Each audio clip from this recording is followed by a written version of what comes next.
Hello everyone, स्वागत है आपका अपने यूट्यूब चैनल बीएड कोर्स में। मैं डॉक्टर नीलिमा।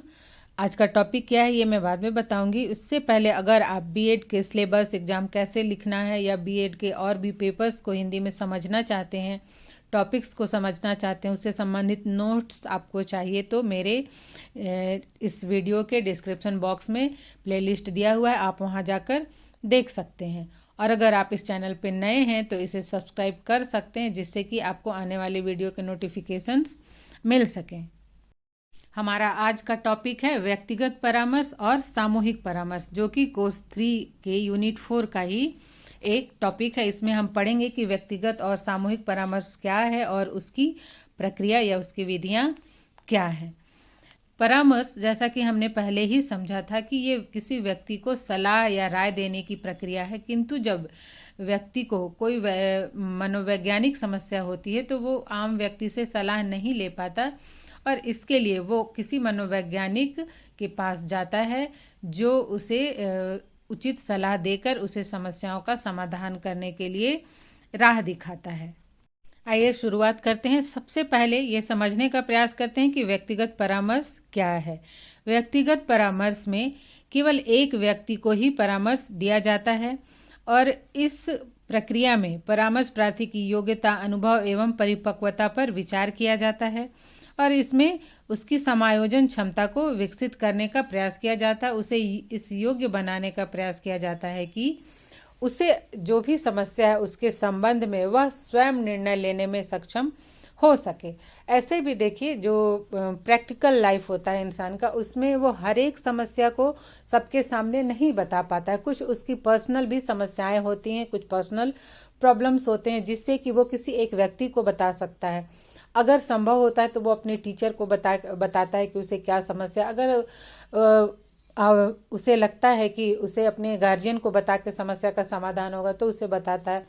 किंतु यदि उसे लगता है कि नहीं, वो अपने घर में किसी को नहीं बता सकता है, अपने फ्रेंड्स को नहीं बता सकता है, अपने टीचर्स को नहीं बता सकता है, तब फिर वो किसी परामर्शदाता के पास जाता है अपनी समस्या का हल ढूंढने के लिए। इसे ही व्यक्तिगत परामर्श कहते हैं। अब हम इसकी परिभाषाएं देख लेते हैं, क्योंकि परिभाषाओं के बिना तो कोई भी आंसर अधूरा होता है।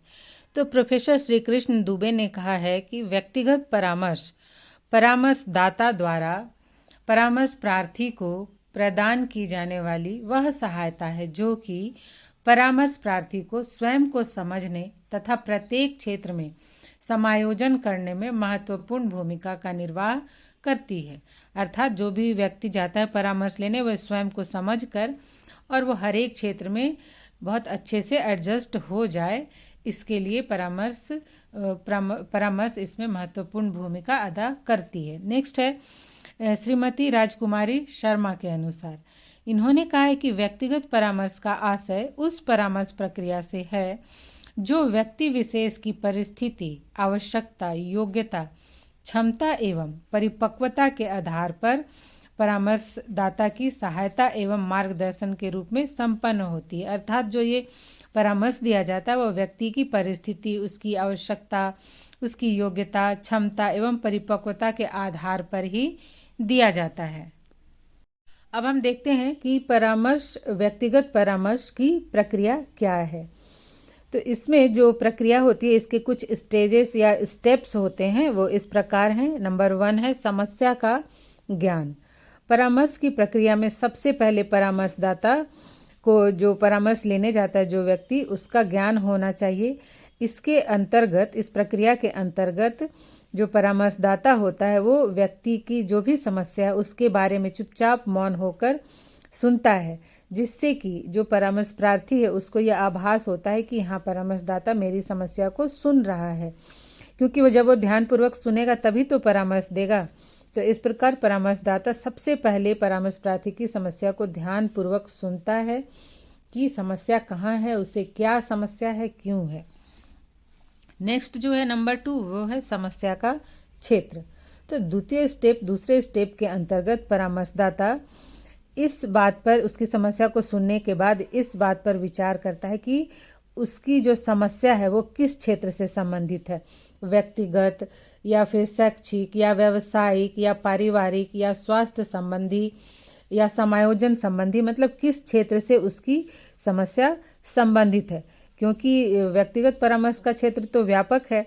इसमें अभी जैसे मैंने बताया कि स्वास्थ्य, परिवार, उसका वैवाहिक जीवन, समाज, व्यवसाय सभी आ जाता है। इसलिए वो इस स्टेज पे समस्या का विश्लेषण करता है और ये देखता है कि समस्या का संबंध व्यक्ति के जीवन के किस पक्ष से, किस पहलू से है। थर्ड स्टेप जो है वो है परामर्श प्रार्थी की योग्यता। तो परामर्श देने से पहले परामर्श प्रार्थी की योग्यता एवं क्षमताओं के बारे में भी पता लगाना अत्यंत ही आवश्यक होता है और इस कार्य के लिए प्रश्नावली, साक्षात्कार तथा विभिन्न प्रकार की मनोवैज्ञानिक विधियों एवं परीक्षणों का प्रयोग किया जाता है, क्योंकि जो भी परामर्श लेने जाता है व्यक्ति, परामर्श प्रार्थी, उसकी योग्यता क्या है, उसकी क्षमता क्या है, उसी के आधार पर उसे परामर्श दिया जाएगा ना। एक बड़े व्यक्ति को बच्चे के समान सलाह तो नहीं दिया जा सकता, या फिर एक जो बच्चा है, जो टीनेजर है, किशोरावस्था का बालक या बालिका है, उसे प्रौढ़ की तरह तो सलाह नहीं दिया जा सकता। इसलिए सलाह देते समय उसकी योग्यता, क्षमता को ध्यान रखना आवश्यक होता है और इसके लिए उनकी क्षमताओं का पता लगाने के लिए विभिन्न प्रकार की मनोवैज्ञानिक विधियों या परीक्षणों का सहारा लिया जाता है। नेक्स्ट है 4, परामर्श प्रार्थी की स्थितियां। इस सोपान के अंतर्गत परामर्श प्रार्थी की स्थितियों के बारे में पता लगाकर उनका विश्लेषण किया जाता है, जैसे कि उसकी पारिवारिक स्थिति क्या है, उसकी सामाजिक स्थिति क्या है, उसकी आर्थिक स्थिति क्या है। इन सब को ध्यान में रखकर ही उसे परामर्श दिया जाता है, क्योंकि इन स्थितियों का प्रभाव भी व्यक्ति के व्यक्तित्व पर पड़ता है। जैसे कि कोई बच्चा अगर पढ़ाई में अच्छा प्रदर्शन नहीं कर पा रहा है, तो ऐसा नहीं है कि उसकी आर्थिक स्थिति खराब हो सकता है, सब कुछ सारी सुविधाएं मिलने के बाद भी उसका पारिवारिक वातावरण वैसा हो जिसकी वजह से वो पढ़ाई में अच्छा प्रदर्शन नहीं कर पा रहा हो। या फिर कभी होता है कि सब कुछ ठीक होने के बावजूद, पारिवारिक वातावरण भी ठीक होने के बावजूद, कुछ आर्थिक स्थिति में समस्या के कारण वो अच्छा प्रदर्शन नहीं कर पा रहा हो। तो इसमें जो 4th स्टेप है, उसमें जो भी परामर्श प्रार्थी है उसकी स्थितियों का पता लगाया जाता है और उसके व्यक्ति और व्यक्तित्व पर उसका क्या असर है, इसका विश्लेषण किया जाता है। नेक्स्ट है उपलब्ध संसाधन। इसके बाद 5th स्टेप में जो रिसोर्सेस हैं, जो संसाधन है, उस पर विचार किया जाता है। जैसे कि एक छात्र इंजीनियर बनने के लिए पूर्ण क्षमता रखता है, परंतु विद्यालय को जो फीस देना है उसके लिए उसके पास पैसा नहीं है, तो वो परामर्शदाता से पता करता है, उनसे सलाह लेता है कि वो किस तरह से पैसे का या धन का इंतजाम कर सकता है जिससे कि वो ये कोर्स कर सके। तो परामर्शदाता उसे छात्रवृत्ति उसे कितनी मिलेगी जिससे कि उसके पढ़ाई का खर्च निकल जाएगा, या फिर वो एजुकेशन लोन ले सकता है, कैसे ले सकता है, उसमें उसे कितना लोन मिलेगा, इन सब की जानकारी दे सकता है। जैसे हमारे बीएड में भी होता है कि बहुत सारे छात्र सक्षम नहीं होते कि बीएड की जो फ़ी है उसका भार वहन कर सकें, तो वो परामर्शदाता से सलाह लेते हैं या फिर शिक्षक से ही सलाह लेते हैं कि ये जो फ़ी है तो वो इतना नहीं दे पाएंगे, इसका कैसे इंतज़ाम करें। उन्हें समझाया जाता है कि उसका आधा आपको स्कॉलरशिप में मिल जाएगा, आधा आप कहीं से लोन ले लें या किसी से एजुकेशन लोन ले लें, उससे आप अपना ये जो कोर्स है इसको पूरा कर सकते हैं। तो जो ये संसाधन है उस पर विचार करके उससे संबंधित सुझाव दिए जाते हैं। नेक्स्ट है परामर्श प्रदान करना। अब इसके बाद परामर्श प्रार्थी की समस्या के समाधान के लिए जो परामर्शदाता है वे सुझाव देते हैं। उनको बताया जाता है कि वे किन किन साधनों के माध्यम से अपने लक्ष्य को प्राप्त कर सकता है और समस्याओं का समाधान कर सकता है, और साथ साथ इससे संबंधित जो भी शंकाएं परामर्श प्रार्थी के मन में होती हैं उनको दूर किया जाता है। जैसे मान लीजिए कि अगर उसे जो पैसे की कमी के कारण वो कोर्स नहीं कर पा रहा है, तो वो पूछेगा कि वो स्कॉलरशिप कब मिलेगा, कितना मिलेगा, और उसे उसका कितना फ़ी कवर हो जाएगा, और बाकी के लिए उसे अगर एजुकेशन लोन लेना है तो उसके लिए क्या क्या प्रोसेस है, वो मिलेगा ना, और उसे जमा करने की क्या अवधि होती है, लोन चुकाने की क्या अवधि है, इत्यादि से संबंधित जो भी शंकाएं होंगी उसको दूर करेगा। ये एक उदाहरण देकर मैं बता रही हूँ। और लास्ट है मूल्यांकन। तो जब परामर्श प्रार्थी को सलाह देता है, मशवरा दे लेता है, उसके बाद वह उसकी गतिविधियों का मूल्यांकन करता है, जिससे कि यह ज्ञात होता है कि परामर्श की प्रक्रिया किस सीमा तक सफल हुई, अर्थात जो उसे परामर्श दिया गया उससे वो कितना संतुष्ट है।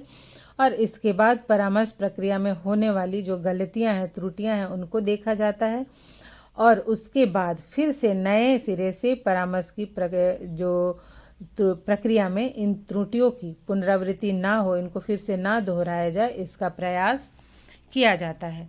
तो ये था व्यक्तिगत परामर्श की प्रक्रिया। अब हम देखते हैं सामूहिक परामर्श की प्रक्रिया।